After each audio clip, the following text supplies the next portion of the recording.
간혹 자랑 아닌 자랑을 하는데요. 저는 초, 중고등학교 12년 동안 개근을 했습니다. 그래서 고등학교 졸업할 때에 12년 개근상을 주더라고요.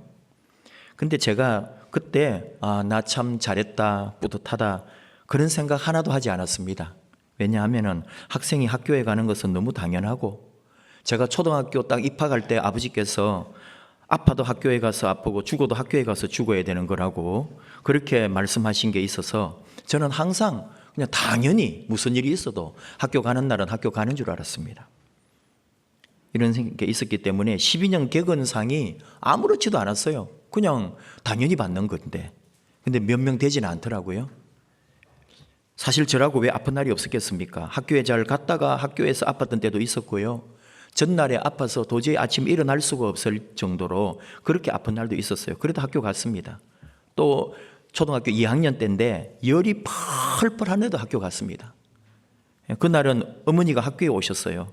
잠시 데리고 나가서 약국에 가서 약도 지어주시고 어느 분식집에서 떡볶이 또 만두 같은 것도 사주셨습니다. 근데 이걸 먹자마자 다 나아서 다시 학교에 들어가서 조금 얼마 남은 공부를 했다니까요. 분명히 학교에서 나올 때 선생님께서 그러셨어요. 그냥 이거는 조퇴도 아니고 오늘 출석한 거 다 됐고 아무 걱정하지 말고 엄마 따라 집에 가고 빨리 병이나 나으라고 그러셨어요. 그런데도 저는 나았으니까 다시 학교로 돌아갔죠. 아프지 않으니까 당연히 가야 되는 건 줄. 그때는 제 마음에 그 2학년 9살짜리가 참 이거는 나가 잘한다 그런 생각을 했다니까요. 참 잘했죠. 여러분도 그렇게 생각하시죠? 저는 집에 갈 수도 있고 학교 갈 수도 있었어요. 근데 그 어린 마음에 이제 아프지 않으니까 학교에 가야 된다는 게 제 마음에 당연하게 작동을 했던 거죠. 여러분은 어떤지 모르겠어요. 우리 삶이라는 게 정말 아무것도 아니고 하찮고 그들도 보지도 않는 것도 뭔가를 선택을 해야 될 때가 있고요. 그리고 나중에 인생에서 이제 대학을 선택한다든지 직장이나 배우자를 택하는 중요한 그런 선택까지 살아가면서 우리는 어떤 선택을 해야 합니다. 또 무엇인가 결정을 하고 살아갑니다. 이런 선택과 결정 가운데 언제나 더 좋은 쪽을 택하고 싶은 거죠. 그리고 기쁨과 평안을 맛보고 그런 게 우리 사람의 마음입니다. 인생이라는 게 결정에 따라서 달라지잖아요. 무엇을 선택하고 무엇을 결정했느냐에 따라 내 인생의 앞날이 완전히 바뀌는 거죠. 순간의 선택이 10년을 좌우한다는 광고는 우리가 겪어봤는데 정말 맞은 거예요. 틀림없습니다. 10년이 아니라 몇십 년을 좌우할 수도 있다고요. 그러니까 우리의 이 선택이 얼마나 중요한지, 공부하는 학생을 예를 든다면 PC방 가서 부모님 눈을 피해서 게임하고 놀 수도 있어요. 아니면 학원이나 공부방 또는 독서실 가서 공부할 수도 있겠죠. 그 중에 어느 길을 택하느냐, 그 학생에게 달린 거죠. 직장인이라 할 때 퇴근 후에 다 그런 건 아니지만은 동료들과 함께 한잔하고 밥도 먹고 또 2차 노래방도 가고 그렇게 하느냐, 아니면 곧바로 집에 가서 가족과 함께 시간을 보내느냐, 그 선택할 수 있거든요. 오늘같이 이렇게 주일에도 마찬가지입니다. 어떤 분은 오늘 잔치도 잡혀 있고 결혼식 이런 거 다 있어가지고 어쩔 수 없이 그걸 선택해서 갈 수도 있고요. 여러분은 오늘 교회를 선택했고 예배를 선택했고 그리고 이 자리에 있는 거잖아요. 놀이동산으로 아이들 데리고 떠날 수도 있거든요. 우리는 예배를 선택했습니다. 어쨌든 인생을 생각해 보면은 또 넓게 수십 년을 살아온 것을 크게 보면은 지금 우리의 모습, 내가 살아가고 있는 이 삶의 형태는 내가 인생길에서 선택한 결과들이다 하는 말이에요. 근데 이렇게 우리는 이제 매일 선택의 기로에 있는 거예요. 아침에 눈 뜨면서부터 바로 벌떡 일어날 거냐, 아니면은 좀 뭉그적거리면서 좀 더 자고 하면서 그럴 거냐. 거기서부터 이제 오늘 하루가 시작되는 거예요. 내가 뭘 선택할 건지. 그리고 출근을 하든 일을 하든 모임을 가든 뭘 하든지 계속 우리는 선택하고 결정하며 하루를 이제 보내게 되죠. 이런 선택의 근본적인 이유가 뭘까? 어떤 의미에서는 나는 그렇게 정해져 있는 거니까 알아서 산다 그래요. 나 오늘 내가 이걸 선택해야지, 이걸 결정해야지, 그래서 내가 오늘 하루를 살아냈다, 그런 줄도 모르고 사는 사람도 있다 이 말이에요. 그러나 여러분, 그거조차도 사실은 내 안에 있는 의식을 따라간 거예요. 내 생각의 흐름을 따라 산 거라니까요. 나도 모르게 내가 했던 일들, 나도 모르게 오늘 하루 끌려간 모든 삶이라는 게 내 의식의 흐름을 따라간 거라고요. 또 그 다른 거는 뭔가를 선택하고 결정을 했던 거죠. 우리가 이렇게 매일 순간에 선택하고 결정하는 근본적인 이유가 있다는 거예요. 알고 하는 사람도 있지만 나도 모르게 그렇게 선택하고 있지만 내가 매일매일 무언가를 선택하고 결정하는 근본적인 이유가 무엇이냐 하면은 모든 인간은 자신의 변화를 원한다는 거예요. 우리가 오늘도 뭔가를 선택하고 뭔가를 결정하고 살아가는데 그게 내 안에 있는 게 뭐냐? 나는 변화를 원하고 있다는 거예요. 나는 좀 더 나은 삶을, 어제와 다른, 과거와 다른, 옛날과 다른 내 인생을 계속 생각하고 꿈꾸고 변화를 원하기 때문에 우리는 오늘도 무엇인가를 선택하고 결정하고 또 살아간다는 거죠. 성장하고 성숙하고 싶어요. 더 나은 삶을 살고 싶어요. 나는 달라지고 싶어요. 더 좋아지고 싶어요. 그래서 우리는 순간순간 그 삶에서 선택하고 결정한다는 거죠. 로마서 12장 2절 하나님께서 사도 바울을 통해 우리가 선택해야 할 참 가치에 대하여 말씀하십니다. 너희는 이 세대를 본받지 말고 오직 마음을 새롭게 함으로 변화를 받아. 선택을 하는 것은 결국은 변화를 하려는 거예요. 그리고 하나님의 선하시고 기뻐하시고 온전하신 뜻이 무엇인지 분별하도록 하라고요. 하나님이 기뻐하시고 하나님이 좋아하시는 것을 선택한다는 거죠. 그건 우리가 신앙인으로서 과거와 다른 나를 말하는 거예요. 어제와 다른 나, 새로운 나, 영적 변화를 꿈꾸는 나를 나는 늘 생각하기 때문에 하나님의 기쁨 또는 하나님이 좋아하실 것을 신앙적으로 선택하려고 한단 말이죠. 더 좋은, 더 나은 신앙의 삶을 사실은 원하고 있는 거죠. 내 육신이 연약하여 실패할 때도 많지만 내 안에 내 근본적 영성은 더 나은 삶으로 하나님 기뻐하는 삶으로 선택하고 결정하려고 한단 말이죠. 더 나는 변화되고 싶으니까요. 그게 우리 마음이에요. 왜 돈을 벌까요? 왜 부지런히 삽니까? 왜 공부하고 운동도 하고 병나면은 또 병원 가서 치료받고 또 몸에 좋은 것으로 먹으려 하고 또 이 세상에 치열하게 살아가는 이유가 무엇이냐? 그게 바로 내 삶의 변화를 추구하는 우리의 몸부림이다. 그런 말입니다. 그 이유가 뭐냐고요?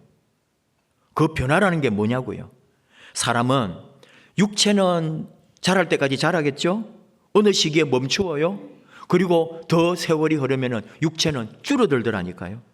그리고 몸의 어떤 모든 기능들은 약해지는데 우리의 내적인 변화는, 신앙적인 변화는, 영적인 변화는, 내 마음, 내 정신의 변화는 죽을 때까지도 성장할 수 있다 이 말이에요. 더 좋아질 수 있다 이거예요. 더 나은 삶으로 갈 수 있다 이거예요. 그래서 우리는 선택하고 결정하는 거예요. 인간은 그렇습니다. 지금도 우리는 신앙을 선택했고요. 이 신앙으로 내 평생을 살아가려고 하는 거죠. 나는 이 신앙, 이 믿음, 이 하나님과의 관계를 내 평생의 변화의 관계로, 성장하는 관계로 유지하고 싶다는 게 우리 마음이니까요. 이러한 내적인 변화와 삶의 가치를 추구하기 위해서 예수님처럼 생각하라 하는 책에서 몇 가지를 가르쳐주는 지혜가 있습니다. 제일 먼저 그래서 선택을 하는데 또 결정을 하는 데 있어 올바르게 싸우라는 거예요. 뭔 말인가 하니까 진리와 의로운 편에 서서 싸우는 거죠. 편견이나 오만으로 내가 이 세상을 살고 선택하고 결정한다면 그것은 나의 내적 변화를 도모할 수가 없잖아요. 하나님의 진리와 정의의 편에 서서 나를 객관적으로 바라보고 선택하고 결정하는 거죠. 그 다음에는 하나님의 인도하심을 따르고 영적 자세를 확립하라고 그랬어요. 좀 구체적이지 않은 말 같은데 뭐냐? 하나님의 주권, 하나님의 섭리를 인정하라는 거예요. 하나님께서 내 인생에 얽힌 매듭을 반드시 풀어주실 것을, 나의 삶의 주인은 하나님이라고 하는 하나님 주권을 인정하고 가야지 내 의지를 자꾸 발동시키면 나의 선택과 결정은 어긋날 수 있는 거죠. 세 번째는 예수님처럼 살라 그랬어요. 어떻게 하는 것이 예수님처럼 사는 것인가 애매하죠. 그런데 이분이 예수님처럼 산다는 것이 어떤 것이냐 하면서 아주 분명하고 강력한 한 가지 답만 제시를 했어요. 예수님처럼 산다는 게 뭐냐? 그 답은 우리가 어떤 경우에도 예수님처럼 기도를 선택해야 한다라는 거예요. 변하고 싶다면, 더 나은 삶을 원한다면, 나의 영적인 더 풍성한 인생을 누리려면 우리는 기도를 선택하라는 거예요. 기도가 변화의 핵심이에요. 기도로부터 모든 것은 출발하고 기도로 모든 것은 끝난다고 강조합니다. 예수님께서도 말씀하셨습니다. 요한복음 16장 23, 24절 내가 진실로 진실로 너희에게 이르노니 너희가 무엇이든지 아버지께 구하는 것을 내 이름으로 주시리라. 우리가 뭐든지 원하는 게 있을 때 아버지께 구하면 아버지께서는 예수 그리스도의 이름 때문에 우리의 구하는 바를 이루어 주시겠다는 거예요. 그리고 또 하시는 말씀이 지금까지는 너희가 내 이름으로 아무것도 구하지 아니하였으나 구하라 그리하면 받으리니 너희 기쁨이 충만하리라. 우리가 하나님께 기도하면 하나님께서 예수 그리스도의 이름으로 우리에게 이루어 주신다는 말이죠. 너희 기쁨이 충만하리라. 뭐가 이루어져서 기쁘겠죠. 이 기쁨이라는 말은 내가 기도한 거, 내가 목표한 거, 내가 소망한 것이 딱 성취됐으니까 기쁘다. 이 말보다 훨씬 기쁜 거예요. 왜? 내가 하나님과 영원히 교제할 수 있다고 하는, 하나님과 내가 통하고 있다고 하는 이 기쁨을 말하는 거예요. 내가 기도하면 하나님이 들으신다는 기쁨인 거죠. 예수님께서 십자가의 죽음 그리고 부활을 통해서 우리의 구원을 이루실 거예요. 그분의 능력을 보여주실 거예요. 그러면서 그는 그 마지막 제자들과의 삶에서 끊임없이 제자들에게 쉬지 말고 지속적으로 기도하라고. 그 기도만이 너희를 살리고 또 너희의 삶을 풍성케 할 것이라고. 그분은 마지막 돌아가시는 십자가 그 지기 전까지도 겟세마네 동산에서 기도했고 또 십자가 위에서도 그 숨이 멎는 그 순간까지 기도했다는 사실을 우리는 잊어서는 안 됩니다. 그리고 오늘 우리에게 주신 이 말씀 마가복음 2장 말씀이 예수님께서 자신이 친히 기도하는 모범을 보여주신 말씀입니다. 오늘 주신 말씀 32절을 먼저 보십시오. 저물어 해질 때에 모든 병자와 귀신 들린 자를 예수께 데려오니 온 동네가 그 문 앞에 모였더라. 이 앞에 일이 뭐냐 하면은 지금 사람들이 왜 이렇게 어느 요 집에 지금 문 앞에 병자들이 다 왔다는 거죠. 왜 그러냐? 바로 좀 전에 시몬의 장모가 열병으로 있어서 예수님이 이 집에 와가지고 그 장모님, 시몬은 베드로죠. 베드로의 장모님 병을 낫게 했어요. 우리는 이걸 통해서 베드로가 이제 결혼했다는 것을 나중에 우리 성경을 읽어가면서 이제 알게 되는 거예요. 그리고 이제 바울 서신을 통해서 베드로가 부인과 함께 동행하면서 선교했구나 하는 것도 우리가 바울 서신을 통해서 알게 되는 거죠. 그러니까 어쨌든 베드로 장모님이 열병에 걸렸는데 예수님 오셔서 치유해 주셨어요. 이게 소문이 쫙 퍼진 거죠. 그런데 저물어 해질 때에 사람들이 몰려왔다. 이건 뭐냐?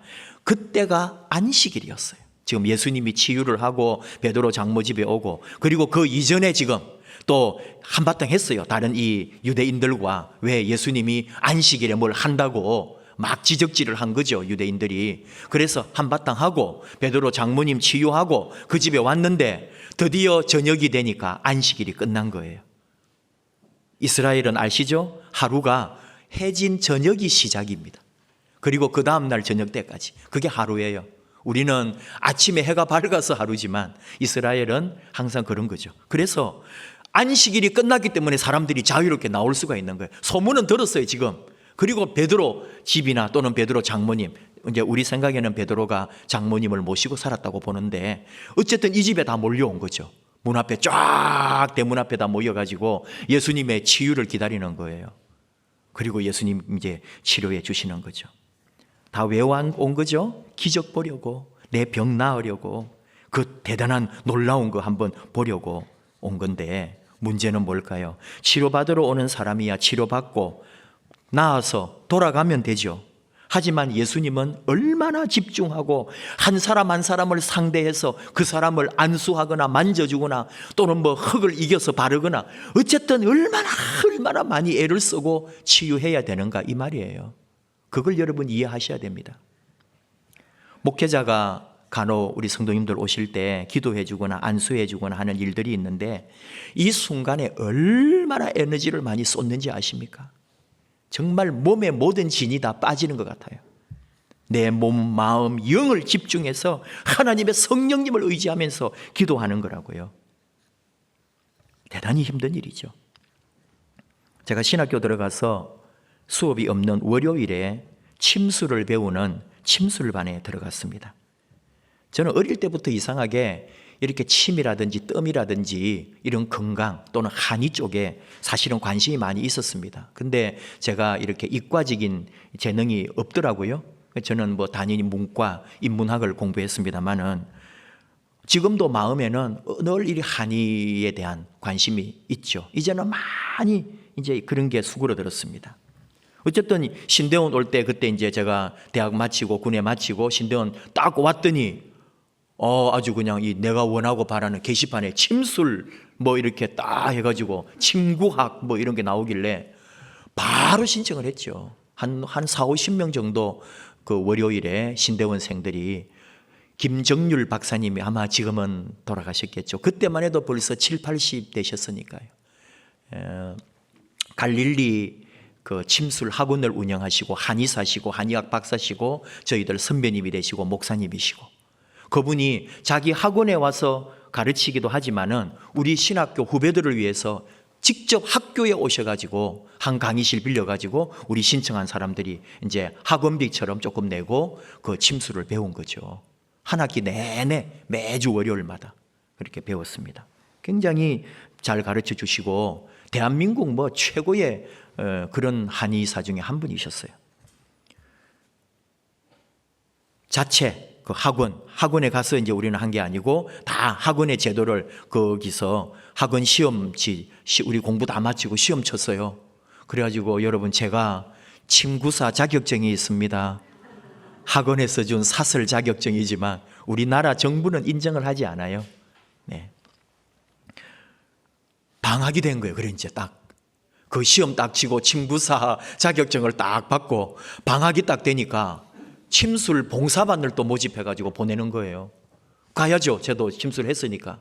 그래가지고 대구로 가가지고 대구에서 또 버스를 타고 뭐 이렇게 해가지고 거기 지리산 쪽이라고 하는데 지금은 다 잊어버렸습니다. 주소나 어느 동네도 다 잊어버렸는데 가서 침술 봉사를 한 거예요. 3일 동안 하는 거예요. 근데 저희들 일정이 있어가지고 저는 그 다음날 갔어요. 좀 저 사정이 생겨서. 근데 앞팀은 이틀을 하고 저 왔다고 가버리는 거 있죠. 이제. 그리고 저는 3일째 저 혼자 남은 거예요. 같이 있어야 좋은데 완전 초짜. 예. 그런데도 그분들 앞에서는 어떻게 해야 되는 거예요? 그 교회 화학과 신입생 하얀 가운 실험실 가운 빌려 입고 갔어요. 그분들이 선생님 저보고 어디서 이런 걸 배우셔가지고 이렇게 우리에게 좋은 거를 해주시고 이틀 동안 우리 또 동료들이 얼마나 침을 잘 놓았는지 저는요 좀 사실 연습 많이 못해가지고 부족했고 제 앞팀에는 진짜 베테랑이 몇 분 계셨어요. 전부 나았대요. 허리 아픈 게 나았고 지금 뭐 어디 아픈 게 다 나아가지고 전부 소문이 나가지고 그 세 번째 날이 장날이었거든요. 면 소재지입니다. 거기가 우리 교회보다 훨씬 더 넓은 교회입니다. 그때는 의자가 없었고 마룻바닥 교회였어요. 100명 정도 80에서 한 100여 명 정도가 기다리고 있는 거. 아침에 8시도 안 됐는데 저는 8시부터 시작합시다 해가지고 교회에서 공고를 했는데도 벌써 아침에 그 장바구니 같은 거 들고 침 맞고 장 보러 가실 거라고 아침부터 모여들더라니까요. 시골 어르신들이 다 몇십 분씩 걸어서도 오시고 뭐 이렇게 해가지고 교회 바닥에 쫙 저를 기다리고 있는 거예요. 동료는 아무도 없고 얼마나 땀이 나고요. 그러나 아주 경험이 풍성한 것처럼 이렇게 하는데 저는 진땀을 흘리고요. 그리고 혹시 죽으면 어떻게 해요? 잘못 나와가지고. 그래서 하여간에 위험한 곳은 다 피하고 그런 데를 조금 찔러야 뭐가 효과가 더 있을 텐데. 예. 그런데 저는 다 피해서 그러니까 뭐 배, 등, 뭐 다리, 머리, 손 하여간 제가 알고 있는 모든 것으로 섬겼어요. 지금도 그 문진표 80몇 장이 저한테 아직 있을 거예요. 마지막 날 거는 제가 가지고 왔고 이틀째 거는 이제 또 갖다 줘야 된다면서 가져가 버려가지고. 무슨 얘기 하는지 압니까 지금? 제가 돌아왔어요. 그걸 다 하고 돌아왔는데 일주일 동안 들어누워 있었고요.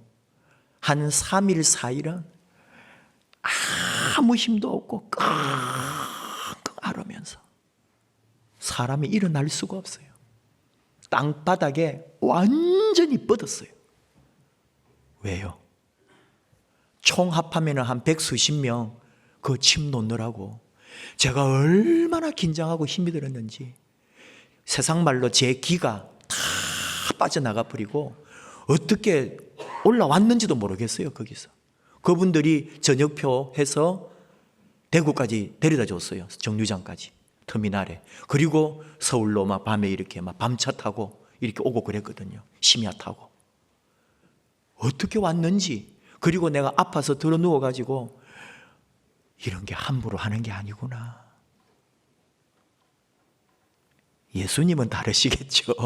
예수님이 설마 그러셨겠어요? 그러나 우리 기억해야 합니다. 예수님, 우리 인간과 몸이 똑같았습니다. 그분이 이 땅에 사시는 동안은 똑같은 우리 인간의 몸이었고 똑같은 육신이었고 그분도 아프시고 그분도 다 괴롭고요. 힘들면 피곤하고 그분도 너무 힘들어서 잠깐 떠나서 쉬기도 하시고요. 우리 예수님도 몸이 그렇게 힘드셨다니까요. 오늘처럼 이렇게 수많은 사람 어젯밤에 늦게까지 치유하고 돕고 섬겨주고 그리고 잠은 자는 둥 마는 둥 하고 드디어 35절 새벽 아직도 밝기 전에 예수께서 일어나, 그 말씀이죠. 새벽에 아직 밝아지지도 않았는데 날이 새기도 전에 예수님께서 기도하기 위하여 집 밖으로 나오셨고 한적한 곳에 가셔서 기도하셨다는 거예요. 예수님이 새벽 기도를 가셨다. 새벽 기도 모델은 예수님이다. 중요한 것은 새벽이 중요한 거 아닙니다. 새벽의 강조점이 아니에요. 피곤하고 지치고 힘들었지만 제대로 주무시지도 못한 예수님이 자신의 귀한 사역을 앞두고 기도하셨다는 거예요. 예수님도 어떤 일을 만나든지 먼저 기도하셨다는 거예요. 사실은 기도 안 해도 되지 않을까요? 근데 예수님이 기도하셨습니다. 하나님 나라를 전파하고 복음 전도 사역을 하고 제자들을 양육하고 훈련시키고 그리고 나중에는 십자가 고난과 부활과 그가 이루실 영원한 구원을 위해 궁극적 목표를 이루기 위해 예수님은 최우선 순위에 기도를 두셨다는 거예요. 그리고 실제로 그분은 기도하셨습니다. 기도의 핵심이 있는 거예요. 기도가 중요하다는 얘기를 지금 하는 거예요. 그리고 그 기도의 사명을 우리에게 넘기셨습니다. 우리도 궁극적 목표가 있습니다. 내 삶이 가고자 하는 길이 있습니다. 근데 이대로는 안 됩니다. 나는 정말 새로운 인생 살아야겠습니다. 변화된 삶을 원합니다. 나나 가족이나 내 주변이나 내 하는 일이나 우리 교회나 나와 관계되는 모든 것이 새롭게 되기를 원합니다. 그렇다면 우리는 기도해야 한다는 거죠. 매일이든 또는 정해진 시간이건 흉내내는 게 아닙니다. 나 자신 있는 그대로 내 모습 그대로 하나님 앞에 나아가서 기도하는 최상의 시간을 내놓아야 한다는 게 우리의 사명이고 하나님이 우리에게 주신 중대한 직무입니다. 예수님도 기도로 모든 일을 완성하셨기 때문에 우리도 기도로 시작하고 기도로 끝낸다는 거죠. 내일부터 가을밤 기도회가 저녁 8시에 유튜브 영상으로 제공됩니다. 정말 그 어떤 것보다도 여러분, 우리가 세상에 살다가 남겨놓고 갈 것, 굳이 그걸 제목을 유산으로 한다는 말을, 유산이라는 말을 쓰자면은 내 삶에 있어 내가 남겨줄 가장 위대한 유산은 신앙이라는 걸 아십니까? 사람 안 변합니다. 정말 안 변합니다. 우리 다 살아봐서 아실 거예요. 10살, 20살 때 가진 생각이 40, 50대도 그대로 있고요. 40, 50대 하던 짓을 70, 80대도 똑같이 하고 있는 게 인간이더라고요. 교육으로 변할 수 있다고요? 좀 변하겠죠. 근데 교육은 단계가 있고 어느 단계가 마칩니다. 그러면은 그때부터는 가르치려고 든다니까요. 더 이상 배우려고 하지 않아요. 언제 배울까요? 신앙만이 배우게 합니다. 80이 되고 90이 되어도 죽음이 가까이 온 그 순간에도 우리는 신앙은 하나님 앞에서 하나님의 뜻 앞에 순종하려고 하고 하나님의 말씀 앞에 배우려고 한다니까요. 그때 변화가 있는 거예요. 신앙은 변화시킨다 이거예요. 언젠가는 우리를 변화시키고 또 변화시키는 것, 내 삶을 바꿀 수 있는 힘은 신앙밖에 없다는 거예요. 그 신앙의 중심에 뭐가 있을까요? 기도가 있습니다. 그 신앙의 자리에 내 뼛속까지 기도가 살아있을 때 나는 변할 수 있고 나는 어제와 다른 새로운 삶으로 나아갈 수 있다는 거죠. 물려줄 것도 기도밖에 없어요. 신앙이라고 하는 틀 속에 기도를 물려줄 때 내 삶은, 내 앞날은, 내 다음은 영원히 그 기도를 통하여 신앙을 이어갈 수 있다는 거죠. 저희 어머니를 생각해 보면은 남은 것은 어머니의 기도하는 모습 또는 어머니의 기도밖에 없어요.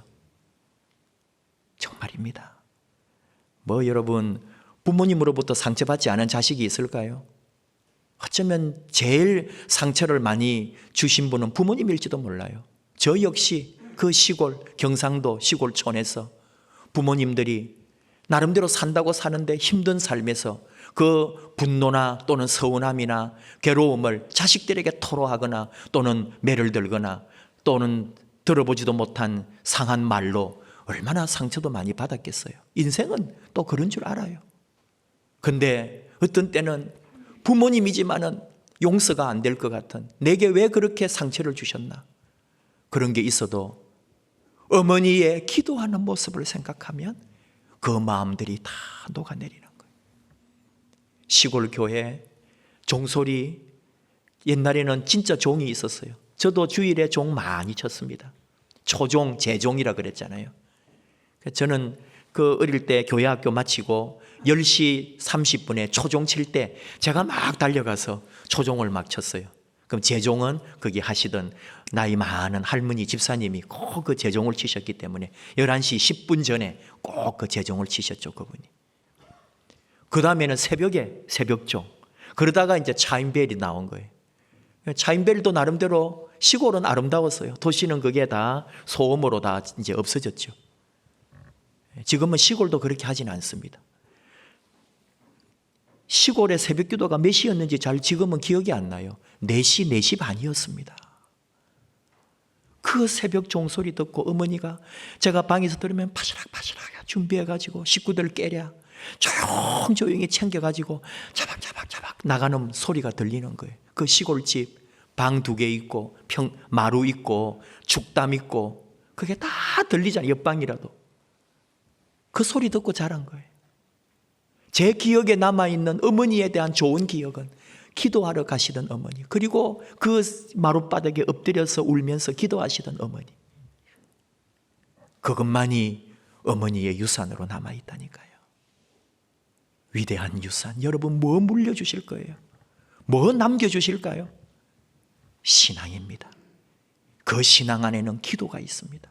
어디에서든지, 집에서, 방에서, 마루 위에서, 거실에서, 식탁에서 기도하는 부모, 기도하는 어머니, 그것만이 자식에게 위대한 유산으로 심장에 박혀 있을 거예요. 가을 기도에, 가을밤 기도에 많이 들어오시라고요. 8시에 못해도 좋아요. 8시 반까지 영상 끝나면 그 이후에 제공이 계속 될 겁니다. 9시 되면 좀 어때요? 10시면 어때요? 설교 끝났다고 딱 꺼버리지 마시고 또 음악을 계속 보내드릴 테니까 그거 보면서 잠깐 5분 10분이라도 주님을 만나는 시간, 내 자신을 돌아보는 시간, 내 인생을 선택하는 시간, 그리고 지금 내 모든 모습은 영원히 유산으로 우리 가문에 뿌리 내릴 것이다. 그렇게 우리 기도하는 삶을 선택하는, 그리고 영원히 우리 다음 세대에게 기도하는 부모를 물려주는 그런 아름다운 신앙, 아름다운 기도의 일꾼, 그리고 주님 주신 그 기도의 사명 이어가는 저와 여러분 되시기를 축복합니다. 함께 찬양할까요? 주만 바라볼지라. 언제나 하나님의 그 사랑 사모하면서 이 세상 다스리고 우리와 함께 하시는, 우리를 사랑하시는 우리 하나님만 바라보고 주님 바라보고 나아가십시다. 기도, 살아있는 기도, 주님 바라보는 기도, 우리 주님 의지하면서 기도하며 함께 나아가십시다.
하나님께 찬양과 하나님께 찬양과 경배하는 자 하나님의 선하심을 닮아가는 자 너의 모든 것 창조하신 우리 주님이 너를 자녀 삼으셨네.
내 밝은 빛을 비춰주시고 너의 작은 심음에도 응답하시니 너는 어느 곳에 있든지 주를 향하고 주만 바라보 주만 바라볼지라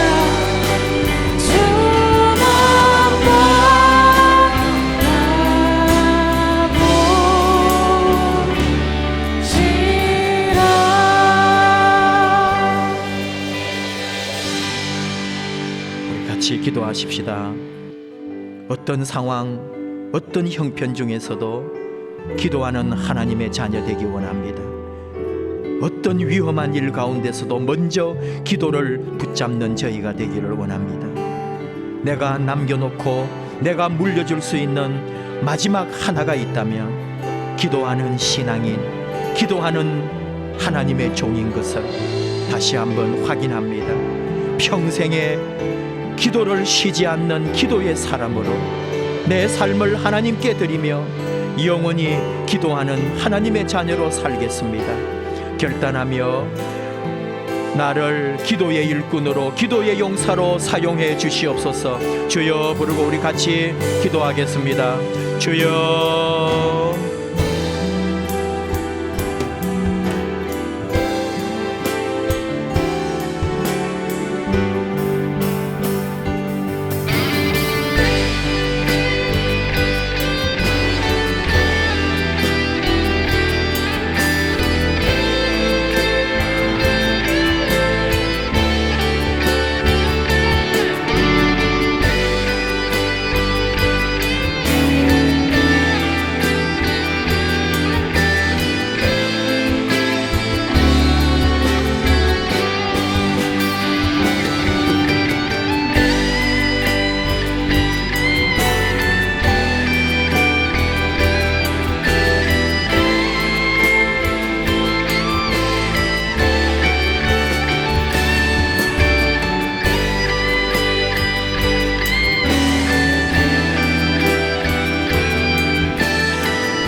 하나님을 사랑하고 또 하나님의 사랑을 받으며 하나님 의지하고 하나님 바라보고 살아가게 해주신 이 귀한 신앙 주심을 감사합니다. 평생의 예수 신앙, 예수 믿음, 그 신앙 붙들고 기도하는 자로 내 모든 남은 삶 바치게 하여 주옵소서. 기도하기를 쉬지 않도록 언제나 깨어 하나님 나라와 의를, 이 민족을, 세계 열방을 주의 복음 전도 사역을 위하여, 그리고 사랑하는 성도들, 가정, 자녀들, 우리의 앞날을 위해서 늘 기도하며 깨어있는 저희가 되기를 원합니다. 하나님, 물려줄 수 있는 것, 남겨줄 수 있는 것, 내가 영원히 두고 갈 것은 오직 하나, 예수 신앙 그리고 기도하는 삶인 것을 오직 우리 아버지 앞에 기도하던 그런 하나님의 사람으로 기억되기 원합니다. 이 어려운 시간에 더 기도하는 자로 우리 아버지만 바라보고 주님만 바라보고 기도하며 나아가는 우리의 삶이 되게 하옵소서. 예수 그리스도의 이름으로 승리할 수 있는 길은 기도밖에 없음을 알고, 이 세상에 우리를 이 신앙의 자리에서 모든 걸 다 빼앗는다 해도 내 안에 있는 기도만큼은 결코 뺏을 수가 없음을, 그 신앙, 그 기도 붙들고 우리 하나님 바라보며 평생을 걸어가는 하나님의 자녀, 아름다운 그리스도인으로 저희를 세워 주옵소서. 예수님의 이름으로 기도하옵나이다. 아멘.